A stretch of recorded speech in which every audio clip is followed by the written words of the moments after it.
Eder. Mech. Pallister. Quella in via Damiano Chiesa è sicuramente Liliana? Per essere Lili è troppo grande, se non di figura ma di piede, addirittura. Mi hanno fatto prendere le misure dell'altezza di questo muretto, per esempio, del totale di questo quadro. Cioè sono tutte misure che sono state comparate con la grandezza di quella donna. Misurando in pixel le scarpe di quella figura risultano non di 37 ma 39. La figura che era qua in teoria potrebbe essere stata mandata, cioè far vedere che Lili è passata di qua, mentre invece in teoria potrebbe non essere mai uscita da casa sua. La certezza matematica non c'è, eccolo, cioè, siccome sono sorti dei dubbi e io li ho in qualche maniera abbracciati e ho fatto quelle verifiche. Dopodiché non sta a me giudicare, è chiaro, io posso avere dei miei dubbi, me li tengo e amen. Però quella figura ha anche i capelli neri, per esempio, e Lili non aveva i capelli neri mori. In più quella figura ha i calzoni grigio chiaro e Lili è stata trovata con i calzoni neri. C'è qualcosa di discrepante in tutto questo, tutto là. Claudio, ci potresti fornire delle prove che Liliana faceva le corna a Sebastiano? Non solo avete raccontato a tutto il paese, lo avete scritto sui giornali, lo puoi dimostrare in qualche modo? Non c'è neanche nessun elemento che dimostra che io non dica la verità. La verità era nostra, di noi due, è chiaro. L'unica prova che ho io sono le lenzuola che lei ha portato a novembre, ci dormo tuttora, per capirci. Lei considerava il primo acquisto fatto da lei per la sua nuova casa. Mi sembra che le aveva comprate alla Coop.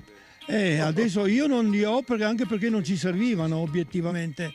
Tutti gli elementi sarebbero venuti fuori dopo il 20 dicembre, quando noi si tornava dal nostro primo weekend assieme. Dovevamo partire il 17 o il 18, lei aveva detto che entro il 16 avvertiva Sebastiano, non è escluso che qualcosa gliel'abbia già detto, sono abbastanza convinto di sì. Su questa storia grava anche il mistero della fede. Io non ho mai smesso la mia e lei non ha mai smesso la sua, perché la fede è un ricordo, è chiaro che non si può cancellare, almeno per me è così. Lei la sua ce l'aveva addosso sempre. Non ho idea se io non avevo motivo per levarmi la mia, lei non so se poteva averne per levarsi eventualmente la sua. Lei comunque da tempo, da anni anzi, mi diceva che il suo matrimonio non era più un matrimonio d'amore, per capirci. Motivo per il quale la fede la teneva a fare i suoi, insomma, non è la fede che denota, uno può portare la fede e non essere fedele e viceversa. Per capirsi. Aveva in programma un viaggio con Veronica a Londra. C'era mai stato un segno che potesse fare da preludio al suicidio? No, perché non era nel suo carattere, perché Liliana ha passato delle problematiche familiari, forse più pesanti di quello che stava per fare adesso, cioè lasciare Sebastiano. E non l'ha fatto quella volta, non vedo perché dovrebbe farlo adesso, a 63 anni, con una pensione e con ancora un bel po' di strada di vita da fare. Ritrova il suo amore di gioventù, alla pensione. Lui gli offre, vieni a casa mia per un periodo, poi ti trovi la tua casetta. Che motivo aveva? Noi abbiamo sempre detto, se è suicidio, dimostratelo. Se non è suicidio, dovete andare avanti, cosa c'è? Se non è suicidio, occultamento di cadavere, omicidio. Noi pensiamo che queste iniziative dovevano essere prese nel momento del ritrovamento. Quando hanno portato via il corpo doveva essere qualcuno che guardava il terreno, che guardava le foglie, che si guardava intorno. Non ci torna il fatto che Sebastiano non ha fatto niente per cercarla, non ha voluto che neanche noi facessimo niente per cercarla. Quando noi gli dicevamo hai tante foto, perché non vai in giro per i negozi del Rione o per i bar dove tu sapevi che andava? Ma lui racconta bugie anche agli inquirenti. Io mi chiedo, perché non abbiamo le telecamere di quando rientra a casa Sebastiano? Abbiamo solo la macchina di Claudio, che passa per via Verrocchio. Perché non abbiamo un Sebastiano in bici? solo quello che mostra lui, in tutta Trieste. Lui ha fatto il giro del mondo, di Trieste, del Carso, di qua e di là. L'unica dato certo è la sua GoPro, cioè dato certo lo dice lui.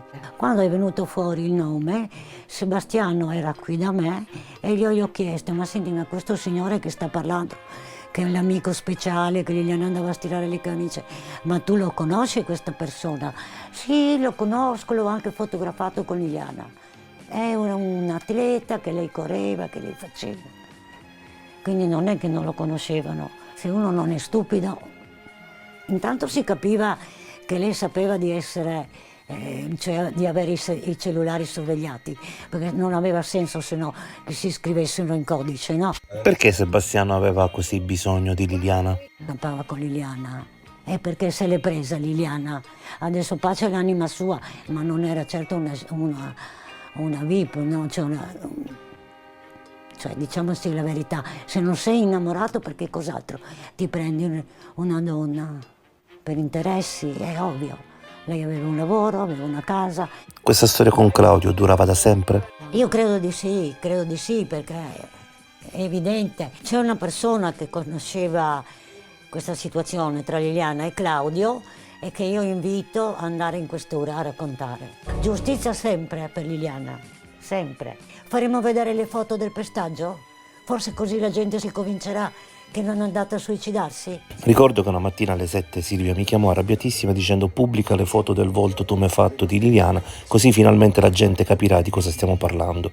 Io però, vista la natura delle foto, le dissi: è meglio che ne parli ancora con Sergio prima di prendere tale decisione. Claudio, hai visto che bell'alibi a Sebastiano? Tu non ce l'hai uno così bello. E lui ha talmente tanti buchi nel suo alibi perfetto che ha sciorinato dal 2 giorni dopo, dal 16 dicembre, lui diceva: io per quel giorno ho un alibi perfetto. E come mai? Cosa ti serve l'alibi perfetto? Sebastiano da un po' di tempo non ti si vede più, forse sei chiuso nel magazzino. Il fatto sta che quel telefono lì dentro ti ha sempre dato problemi. Perché tante volte qualcuno mi diceva: ti ho chiamato, però non eri raggiungibile. L'alibi di ferro, l'alibi perfetto di Sebastiano crolla. Lui ha dichiarato in polizia che alle ore 9 era a consegnare coltelli in Galleria Rossoni e invece è andato a farlo la sera prima, cioè il lunedì sera alle ore 18, e alle 9 lui era invece viceversa in via Carducci, angolo via Battisti. Sì, e in via Cesare Battisti c'era la Wind. Questo è scritto sul suo percorso.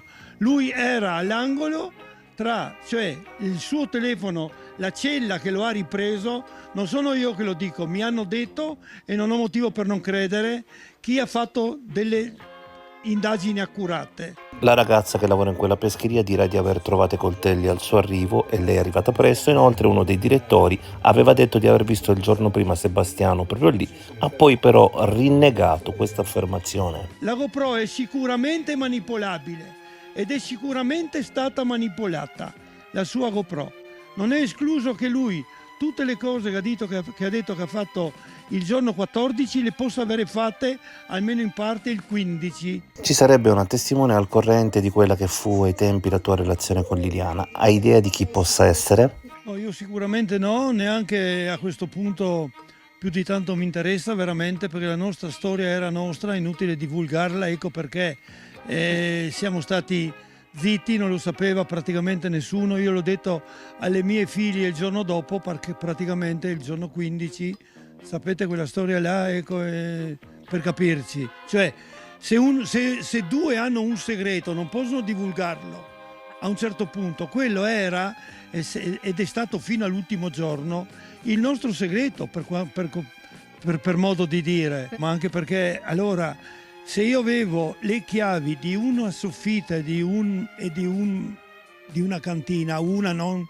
centinaia, che erano tenute perfettamente, a cosa mi servivano? Andare a fare vedere la raccolta di francobolli, per capirci? Cioè, non ci vuole tanta immaginazione per capire per cosa potevano servire quelle chiavi, o no? Costruite tutto l'anno 21.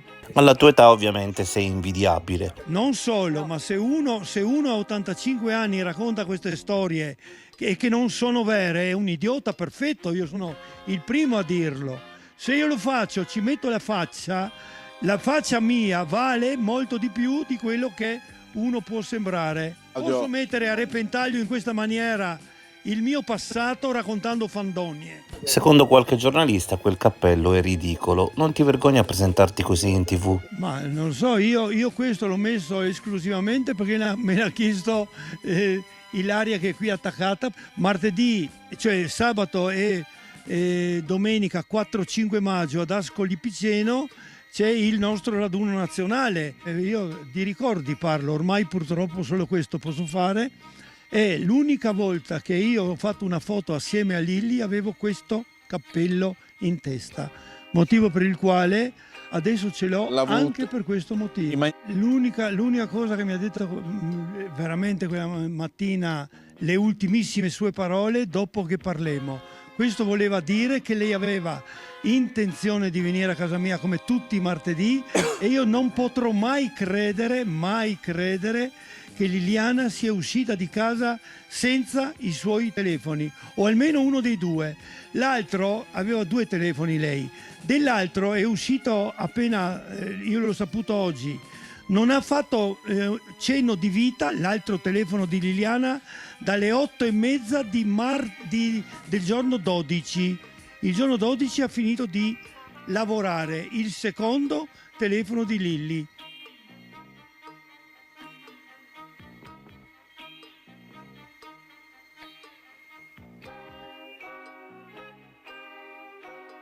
Ehi, non dimenticare di iscriverti a questo canale.